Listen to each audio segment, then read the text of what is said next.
Everyone, class 9 behind book का chapter second है sound of musics, जिसके 2 पार्ट थे। कल एवलिन का पार्ट मैंने कल बता दिया था, लेकिन आज मैं शहनाई और बिस्मिल्लाह खां के बारे में बताऊंगी। इसमें आपको बताया जाएगा कि शहनाई की उत्पत्ति कहाँ से हुई, शहनाई को किसने बनाया और इसका नाम शहनाई क्यों पड़ा।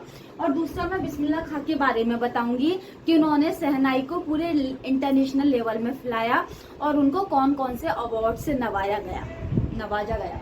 तो आप देखिए, औरंगजेब बैन दुपुंगी क्या था। औरंगजेब एम्परर थे, सभी को पता है, मुगल एम्परर थे औरंगजेब, जिनके शासनकाल में एक इंस्ट्रूमेंट था, म्यूजिकल इंस्ट्रूमेंट, जिसका नाम पुंगी था। लेकिन उसका साउंड सभी को बहुत श्रिल अनप्लीजेंट लगता था, तीखा लगता था, किसी को उसका साउंड पसंद नहीं आता था। कुछ दिन बाद पुंगी को नॉइस मेकर का दे दिया गया कि जो नॉइस मेकर है उसका कोई साउंड अच्छा नहीं है और उसको बैन कर दिया गया है। लेकिन शाही कोई प्रोफेशन म्यूजिक के खानदान से एक लड़का आता था शाही दरबार में, तो उसने सोचा इस पुंगी को क्यों ना हम रिवाइव करें, क्यों ना इसमें कुछ अच्छा करके। तो उसने क्या किया, एक बड़ा सा पाइप लिया, लंबा सा चौड़ा सा, जिसमें 7 होल बना दिए, 7 छेद बना दिए। तो उसने कुछ छेदों को खोला, कुछ को बंद करके उसने एक आवाज निकालने की कोशिश करी, और जो आवाज बहुत ही ज्यादा मेलोडियस अच्छी आवाज आई थी। और उसने उस इंस्ट्रूमेंट को शाही लोगों के सामने बजाया, दरबार में बजाया। तो सब लोग उस इंस्ट्रूमेंट से बहुत इम्प्रेस हो गए। और वो एक बारबर था जिसने वो बजाई थी, वो एक नाई था। तो इसलिए इसका नाम, इस इंस्ट्रूमेंट का नाम शहनाई रख दिया गया, क्योंकि वो बारबर नाई ने बनाई थी, इसलिए शहनाई रखने दिया। और उसका जो साउंड था बहुत ही शुभ माना गया, बहुत ही ऑस्पिशियस माना गया। और उसको जो नॉर्थ इंडिया में शादी होती है, वेडिंग में, मंदिरों में, उसका साउंड को बजाया गया, क्योंकि उसका साउंड बहुत शुभ माना गया। और नौबत का मतलब होता है 9 म्यूजिकल इंस्ट्रूमेंट होते हैं, जिसमें से एक आपका शहनाई को भी रखा गया। तो ये आपकी शहनाई की हिस्ट्री थी। लेकिन शहनाई क्लासिकल स्टेज पे लाने वाला कौन था? क्लासिकल स्टेज पे शहनाई लाने वाले हमारे बिस्मिल्लाह खां थे। आज थोड़ा बिस्मिल्लाह खां के बारे में जानते हैं, जिसकी बहुत ही इंस्पिरेशन, बहुत ही अच्छी स्टोरी है। देखते हैं। 5 साल की उम्र में बिस्मिल्लाह खां, वो होता है ना किल्ली डंडा, पहले बच्चे खेलते थे, अब नहीं खेलते। 5 साल की उम्र में वो किल्ली डंडा खेलते थे और अपने गुमराव, मतलब बिहार में डुमराव जगह है, वो वहां पर रहते थे, है ना। और एक मंदिर में वो क्या करते थे, एक मंदिर में बिहारी जी के टेम्पल में वो भोजपुरी चैत्या गाते थे। बिहारी जी के मंदिर में क्या गाते थे? भोजपुरी चैत्या। और जो मंदिर के वो महाराज होते थे ना, उनको वो 1.25 किलो का लड्डू दिया करते थे खाने के लिए, कि तुम खाओ और एंजॉय करो। उन्होंने बहुत ही कम उम्र में अपनी जो लाइफ थी वो म्यूजिक को दे दी थी। उनका जन्म 21 मार्च 1960 को हुआ था, है ना। वो बिलोंग्स टू म्यूजिशियन फैमिली, वो म्यूजिशियन फैमिली को ही बिलोंग करते थे। जो उनके दादा थे रसूल बख्श, और उनके जो पैगंबर पिताजी थे वो, और जो मतलब जो भी एंसेस्टर थे उनके, जो भी पूर्वज थे, वो सब म्यूजिशियन को ही बिलोंग करते थे। जब वो 3 साल के थे तो वो कहाँ गए? जब वो 3 साल के थे तो वो अपने मामा के घर पे गए थे, अली बख्श के यहाँ पर। मामा उनके कहाँ रहते थे? मामा उनके बनारस में रहते थे। लेकिन मामा क्या करते थे? मामा शहनाई बजाते थे। वो अपना शहनाई की अभ्यास करते थे। एक बालाजी मंदिर, विष्णु मंदिर है, विष्णु टेम्पल है, वो वहाँ पे जाके शहनाई बजाते थे। और वो एम्प्लॉयड करते थे, मतलब वहाँ शहनाई वादक के तौर पे नौकरी करते थे शहनाई बजाने के। तो लेकिन जो बिस्मिल्लाह खां थे, वो अपने मामा को देख के बहुत ज्यादा वो फैसिनेट हो रहे थे उनकी तरफ। वो जो शहनाई बजाते देखते, उन्हें वो घंटों टुकुर देखते रहते थे, और उन्हें वो शहनाई बहुत ही पसंद आने लगी।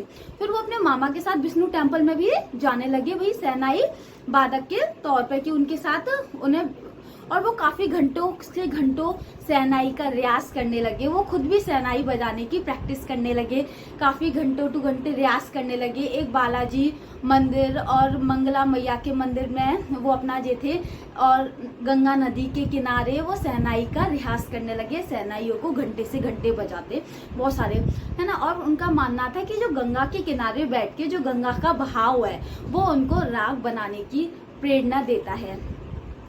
लेकिन 14 साल की उम्र में उनके मामा गए थे इलाहाबाद म्यूजिक कॉन्फ्रेंस पे, तो वो भी वहाँ पर गए अपने मामा के साथ में म्यूजिक कॉन्फ्रेंस पे, और उन्होंने अपनी हेल्प की। तो वहाँ पर एक उस्ताद आए थे, उस्ताद ने बिस्मिल्लाह खां से कहा था यदि तुम इसी तरह से हार्ड वर्क करते रहो और आगे बढ़ते रहो तो तुम एक दिन बहुत बड़े मतलब सहनाई म्यूजिशियन मतलब सहनाई बजाने वाले बन जाओगे। तो उन्हें एक ये चीज, तो वो अपनी प्रैक्टिस करते रहे, उन्हें बहुत पसंद था म्यूजिक। उनकी लाइफ में जो दौर आया ना, जो ब्रेक आया, वो 1938 में आया जब ऑल इंडिया रेडियो आया था।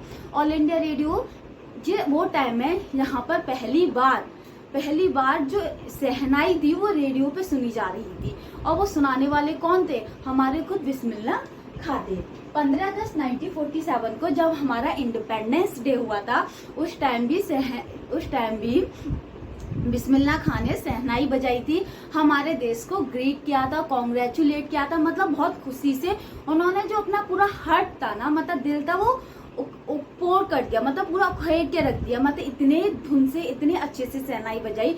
उस टाइम पे जवाहरलाल नेहरू और महात्मा गांधी भी प्रेजेंट थे, इंक्लूड थे। बाद में जवाहरलाल नेहरू ने ट्रस्ट एंड डेस्टिनी पे स्पीच भी दी थी।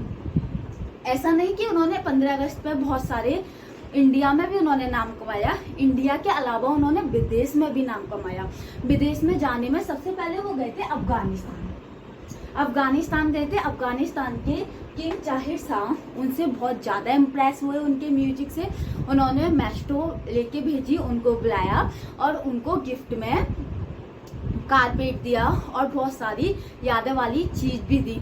अफगानिस्तान के राजा नहीं, हालांकि फिल्म मेकर विजय भट्ट, फिल्म डायरेक्टर विजय भट्ट एक किसी फेस्टिवल में उन्हें गाना गाते हुए सुनकर विजय भट्ट उनके गाने से बहुत ज्यादा इम्प्रेस हो गए।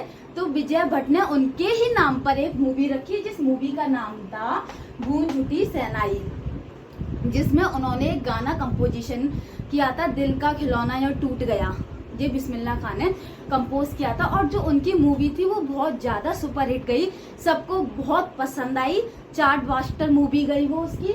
लेकिन उनकी मूवीज में जो उनका मूवी में कैरियर था वो ज्यादा नहीं था, वो सिर्फ लिमिटेड था। उन्होंने सिर्फ 2 ही मूवी थी। सेकंड मूवी थी विक्रम श्रीनिवास की, कन्नड़ की, सनादि अपन्ना के नाम से। उनका मानना था जो दिखावटी और आर्टिफिशियल दुनिया में वो ज्यादा टिके नहीं रहना चाहते थे, तो उन्होंने सिर्फ 2 ही लिमिटेड मूवी करी और उन्होंने मूवी नहीं करी। फिर बहुत सारे अवार्ड से उन्हें नवाया गया, बहुत ज्यादा मान सम्मान, रिस्पेक्ट, अवार्ड सब कुछ मिले। तो जो हमारा पहले इंडियन, सबसे फर्स्ट इंडियन यहाँ जाने वाला Lincoln centre hall in USA में जाने वाले हमारे कौन थे? बिस्मिल्लाह खां थे। वो वर्ल्ड एक्सपोजिशन मॉन्ट्रियल में भी गए, कानसाई फेस्टिवल में भी गए, ओसाका ट्रेड फेयर्स में भी गए। वो सब जहाँ पे गए, उन्होंने जाकर विदेशों में भी अपना नाम कमाया, उन्होंने विदेशों में भी सहनाई बजाई, विदेशों में भी अपना झंडा कायम किया उन्होंने, है ना। और उन्हें नेशनल अवार्ड सभी जानते हैं, पद्म भूषण, पद्मश्री, पद्म विभूषण, उन्हें तीनों अवार्ड से नवाया गया। 2001 में उन्हें भारत के सर्वोच्च बोलते ना highest civilian award Bharat Ratna, उन्हें 2001 में भारत रत्न दिया था। और जहाँ पर भारत रत्न लेके उनका जो मन था, जो उनका दिल था, वो गदगद हो गया। और उनकी जो आईज थी उसमें ग्लिटरिंग थी, मतलब एक शाइनिंग थी, एक चमक थी। बहुत बड़ी बात होती है भारत रत्न मिलना। और उन्होंने सभी बच्चों को मतलब एक स्पीच दी थी कि बच्चों को म्यूजिक सिखाएं। जो हमारा इंडिया है ना वो रिच कल्चरल है, यहाँ पे म्यूजिक सिखाएं ताकि जो बेस्ट के लोग हैं ना, जो बाहर के लोग हैं, बेस्ट लोग भी यहाँ पे हमसे सीखने के लिए आए। उन्होंने ये म्यूजिक में बोला था, वो पूरी दुनिया में घूमे, पूरे वर्ल्ड में घूमे, लेकिन जो उनका फेवरेट टाउन था उनका खुद डुमराव, बिहार, बनारस, उनका यही फेवरेट टाउन था जहाँ जो उनको सबसे ज्यादा प्रिय था, सबसे ज्यादा उनको पसंद था। एक यूएसए का बच्चा था जिसने उनसे बोला कि आप हमारे जो सहनाई स्कूल है ना, आप उसके हेड बन जाओ, और मैं आपसे प्रॉमिस करता हूँ कि इस स्कूल को पूरी तरह मैं बनारस की तरह बना दूंगा, बनारस के टेम्पल वगैरह सभी लगवा दूंगा। लेकिन उनका कहना था तुम बनारस के मंदिर वगैरह तो सजवा सकते हो, एटमोस्फियर तो वहाँ का बना सकते हो, क्या वहाँ से तुम गंगा को ला सकते हो, रिवर गंगा को वहाँ से तुम यहाँ पे ला सकते हो। ये दर्शाता है कि उनको अपने बनारस और डुमराव बिहार से बहुत ज्यादा प्यार था। पूरी दुनिया में घूमने के बावजूद भी उन्हें सबसे ज्यादा लगाव अपने बनारस गंगा रिवर और ढुमराव का, उन्हें मठा उनका बहुत फेवरेट है। वो बोलते भी हैं कि जब मैं मुंबई में होता हूँ तो मुझे बनारस की याद आती है, बनारस में जो गंगा रिवर है मुझे उसकी याद आती है, लेकिन जब मैं बनारस में होता हूँ तो मुझे ढुमराव का मठा याद आता है। तो इन्होंने अपने ये चीज बोलते हैं, ही मिस्ड रिवर और ढुमराव ने, और उन्होंने बहुत ज्यादा उपलब्धि हासिल की, आज इतनी हासिल की कि आज हम उनके बारे में पढ़ रहे हैं। यदि बिस्मिल्लाह खां के बारे में स्टोरी सभी को पसंद आई तो please like subscribe. Thank you.